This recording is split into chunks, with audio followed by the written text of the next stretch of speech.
स्वागत बा सनी पांडे जी राउर केहू खास बापा। बहुत बहुत धन्यवाद भैया। राउर चैनल बा केहू खास बा, नमो यूनिक बा केहू खास बा। तो आपके चैनल के माध्यम से देखे वाला तमाम श्रोता भगवान के हम प्रणाम करतनी बस। अच्छा ये बताई कि सनी पांडे का राउर असली नाम हो कि एकरा अलावा भी और कोनो नाम बा?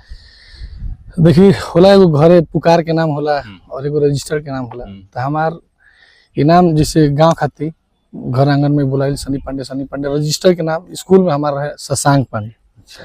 लेकिन सनी पांडे के नाम से संगीत जीवन में लोग कारवा बढ़त गए, नाम जानत गए तो सनी पांडे हो गए। तो सनी पांडे के नाम से प्रसिद्धि मिल गई तो सनी पांडे नाम रखा गया। ना तो ऐसे श्रोता अगर जान ली कि सनी पांडे ना शशांक पांडे, बहुत ही खूबसूरत नाम, शंकर भगवान के नाम शशांक पांडे सनी के नाम। अच्छा, सनी पांडे के गावे के शुरुआत माने गौनई के शुरुआत कैसे भई? ये तो बिल्कुल अजीबो गरीब कहानी बाटे, ये सपना जैसन बाटे।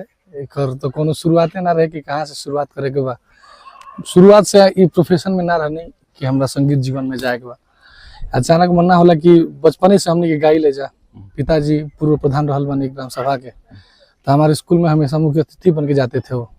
तो स्कूल के प्रधानाचार्य ये कह कि जब तुम्हारे पिताजी मुख्य अतिथि बन के आवत नहीं तो एगो गीत तहरा होके चाहिए। तो जैसे शुरुआत से गाई माने गावत रहे आदमी, गांव गली में चलो तो चिल्ला चिल्ला के गावत रहे। तो उस समय धीरे धीरे बढ़त चल गई। तो कब गाँव में आरती हो गई, हर कीर्तन के समापन के बाद आरती उड़ती तो लोग चढ़ा बढ़ा के गवा दे। तो उहे रहल गांव के परिवेश गावे के एथी में भूमिका के माने निभैलस। जी जी बिल्कुल।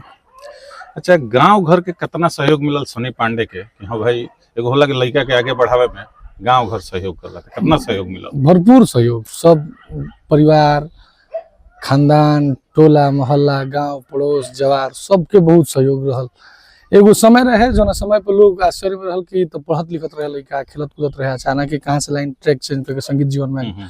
तो बड़ा संशय वाला समय रहे, बड़ा सोचे वाला समय रहे कि क्या करता है ये लाइन में सफलता के कोनो तो पैमाना बना कि इतना दिन सब मेहनत कर लेबो तक कामयाब हो जीव। तो उसे घर परिवार टोला मोहल्ला एक बार खातिर घबराई रहे, लेकिन जब हम मोहल्लों के लागे लगल कि ना ये अच्छा कर रहा बा, तब से पूरा टोला मोहल्ला घर परिवार सबके भरपूर सपोर्ट मिल।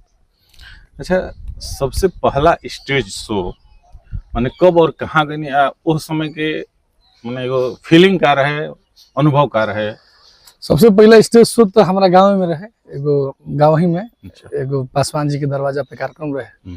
तो हमारे गांव के एक भाई है पिंटू ठाकुर, बहुत अच्छा गाता है, बहुत माने बढ़िया गला वाला, माँ सरस्वती के आशीर्वाद से सब कुछ बढ़िया रहे। बेचारा वो नारदी गौनई के माने अब माने नारदी विधा के हाँ महारथ ना माने वो क्षेत्र में अपन काम करत रहे। अच्छा। तो गाँव ही में प्रोग्राम रहे।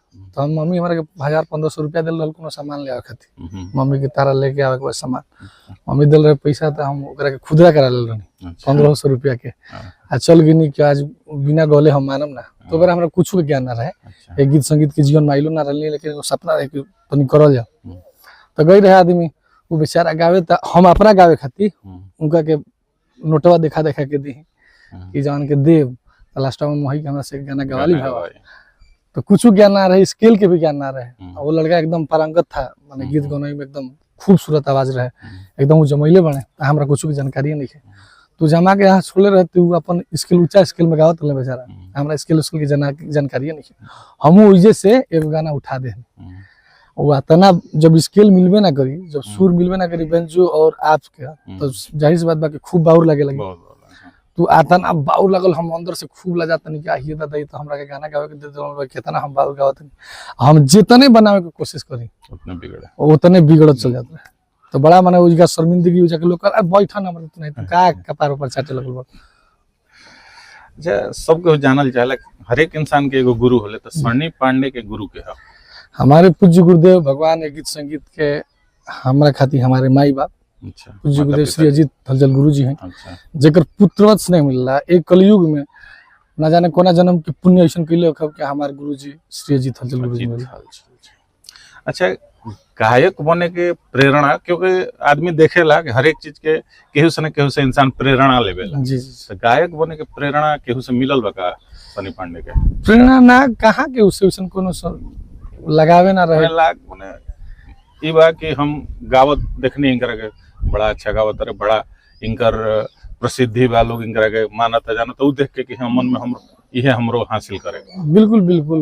उस समय में हमनी के खाली दुए लोग के नामे जानी जा, पवन सिंह, खेसारी भैया। खेसारी लाल। ये भैया लोग के नाम देखले रहनी जा, जहाँ उसलो तो पता लगे खेसारी आइल बा, पवन आइल बाटे, तो तरीका से रहे। और गीत संगीत में ओकरा बाद धीरे धीरे क्षेत्रीय लोग कलाकार बने लगले। हमारे गांव के एक भगिना बा बेचारा, वो बहुत तगड़ा गावेला बेचारा, सुर संग्राम से रिटर्न। तो वो लोग के प्रति रुझान देखनी कि जनता के कितना प्यार बा, जनता कितना आशीर्वाद देती है। तो हमारे साथ जो हुआ है ना भैया, वो अचरज हुआ है। वो कहीं ना कहीं ईश्वरीय ना वाला शक्ति बाटे कि बहुत कम समय में जनता के प्यार मिल लगल। ऐसा नहीं कि हम बहुत बढ़िया गाइला, यही से हमारा मार्केट में नाम बा, चाहे बाजो तो हम बहुत बढ़िया गाइला। अच्छा, अपना पढ़ाई लिखाई के बारे में तनी हमने के श्रोता के दर्शक के कुछ बताएं, अपना श्रोता दर्शक के। पढ़ाई लिखाई में तो क्या कहल जाए, बहुत ज्यादा ठीक ठाक ना रहे आदमी, नकल नकल मार के पास कर रहनी जा। हमने के पॉलिटेक्निक सॉलिटेक्निक को कह के अपन सर्टिफिकेट धैले रहनी जा कि भाई वही हमारे बड़ भाई बने, उनका भरोसा कहीं नौकरी वोकरी लग जी, तो भगवान के मंजूरी दूसरा रहे कि तारा दूसरा लाइन में ढुकावे के बा। माने सनी पांडे पॉलिटेक्निक का के। जी जी। अच्छा, बलिया के कोनो गीत, स्पेशल गीत जो अभी भी दिल में बा, ओकरा के हाँ भाई बलिया खातिर स्पेशल गीत कोनो बलिया के? बलिया खातिर हमरे खातिर का, बलिया के लोग जहाँ बा ओकरा खातिर स्पेशल गीत हो गइल बा कि सब जिला जिला है हमार जिला बलिया बागी। बलिया जिला पे जौन गाना गौले बनी, 4 गो 5 गाना गौले बनी, सब ब्लॉकबस्टर हिट हुआ है।